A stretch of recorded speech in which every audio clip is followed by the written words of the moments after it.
வணக்கம். இன்றைக்கி நம்ம பார்க்க போகிற சமையல் என்னென்னு பார்த்திங்கன்னா, ஒரு அருமையான மட்டன் நெஞ்செலும்பு ரசம் எப்படி செய்யலாங்கிறத பார்க்கலாம்.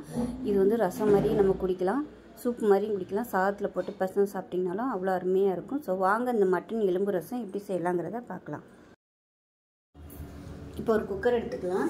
இதில் வந்து 1/4 கிலோ அளவுக்கு நெஞ்செலும்பு எடுத்துருக்கேன், இதை சேர்த்துக்கலாம். இப்போ இதில் கொஞ்சமாக மஞ்சள்தூள் சேர்த்துக்கலாம், கொஞ்சமாக உப்பு சேர்த்துக்கலாம். சேர்த்துட்டு நல்லா ஒரு 6 டம்ளர் அளவுக்கு தண்ணி சேர்த்துக்கலாம். நம்ம ரசம் தான் வைக்க போகிறோம், அதனால் தண்ணி தாராளமாகவே சேர்த்துக்கலாம்.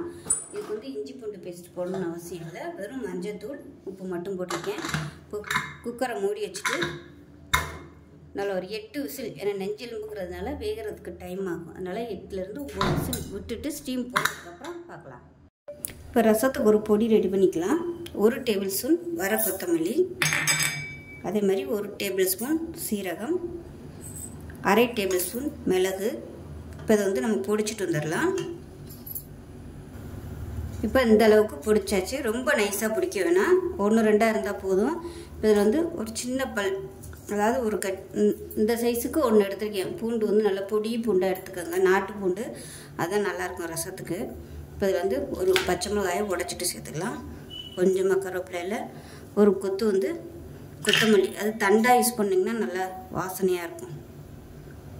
அவ்வளோதான். இப்போ இது எல்லாத்தையும் நல்லா அரைச்சிட்டு வந்துடலாம்.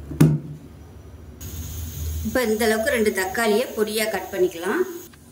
அதே போல் சின்ன லெமன் சைஸுக்கு புளி எடுத்து சுடுதண்ணியில் ஊற வச்சுக்கலாம். இந்த அளவுக்கு புளி இருந்தால் போதும். சுடுதண்ணியில் ஊற வச்சிங்கன்னா உங்களுக்கு சீக்கிரமாகவே ஊறிடும். இப்போ ஒரு பவுல் எடுத்துக்கலாம். மட்டன் வந்து நல்லா வெந்துருச்சு. இப்போ அந்த தண்ணியை மட்டும் நம்ம தனியாக இருத்துக்கலாம்.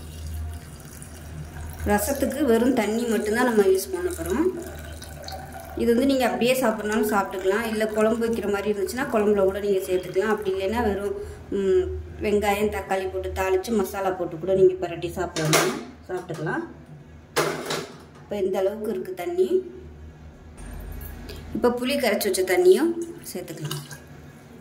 புளி வந்து ரொம்ப ஊற்ற வேணாம், அதனால் கொஞ்சமாகவே நம்ம இதில் வந்து புளி சேர்த்துக்கலாம். இப்போ இதில் இன்னும் கொஞ்சமாக தண்ணி சேர்த்துக்கலாம். ஒரு 2 டம்ளர் அளவுக்கு சேர்த்துருக்கேன். ஒரு 4 பேர் சாப்பிட்லாம் இந்த ரசம். இப்போ ஒரு பேன் எடுத்துக்கலாம், எண்ணெய் சேர்த்துக்கலாம்.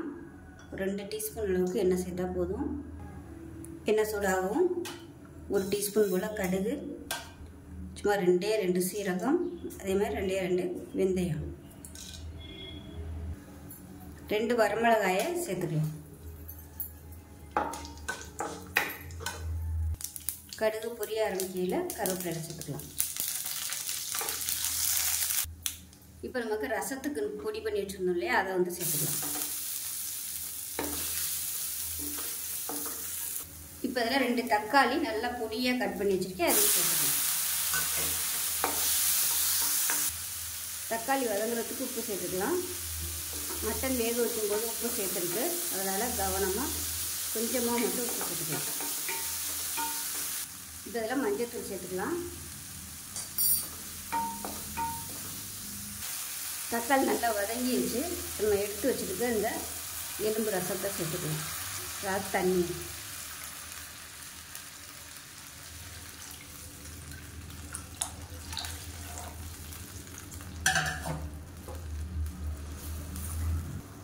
இதில் வந்து தக்காளி நான் வதக்கி சேர்த்துருக்கேன். அப்படி இல்லைன்னா நீங்கள் 2 தக்காளியை மிக்சியில் போட்டு நல்லா பல்ஸ் மோடில் போட்டு அரைச்சி கூட நீங்கள் இதோட சேர்த்துக்கலாம். சீக்கிரமாகவே உங்களுக்கு நல்லா மசிஞ்சிரும்.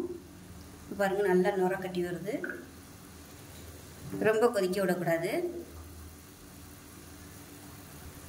இப்போ பாருங்கள், நல்லா அப்படியே கொதிக்க ஆரம்பிச்சிருச்சு ஓரம்லாம். இப்போ வந்து அமர்த்திட்டு லாஸ்ட்டாக கொத்தமல்லியில் சேர்த்துட்டு அமர்த்திடலாம். இப்போ எனக்கு வந்து உப்பு கம்மியாக இருக்குது ரசத்துக்கு, அதனால நான் வந்து இந்த பாத்திரத்தில் அடியில் உப்பு சேர்த்துருக்கேன். இது வந்து அப்படியே அதில் சேர்த்துக்கலாம். ரசத்தை சேர்த்துட்டு நல்லா அப்படியே மூடி வச்சிடணும். அவ்வளோதான், நமக்கு இப்போ அருமையான மட்டன் நெஞ்செலும்பு ரசம் ரெடி ஆயிடுச்சு. இது வந்து சாதத்தில் போட்டு பரட்டி சாப்பிட்றதுக்கும் சூப்பராக இருக்கும். நீங்கள் அப்படியே குடிக்கிறதுனாலும் குடிக்கலாம். ஸோ உடம்புக்கு ரொம்ப ஆரோக்கியமான மட்டன் ரசம் செஞ்சு பாருங்கள். செஞ்சு பார்த்துட்டு எப்படி வந்துச்சுங்கிறத சொல்லுங்கள். வீடியோ பிடிச்சிச்சுன்னா லைக் பண்ணுங்கள், கமெண்ட் பண்ணுங்கள், சேனலை சப்ஸ்கிரைப் பண்ணுங்கள், பக்கத்தில் உள்ள பெல் பட்டனையும் ப்ரெஸ் பண்ணுங்கள். நன்றி.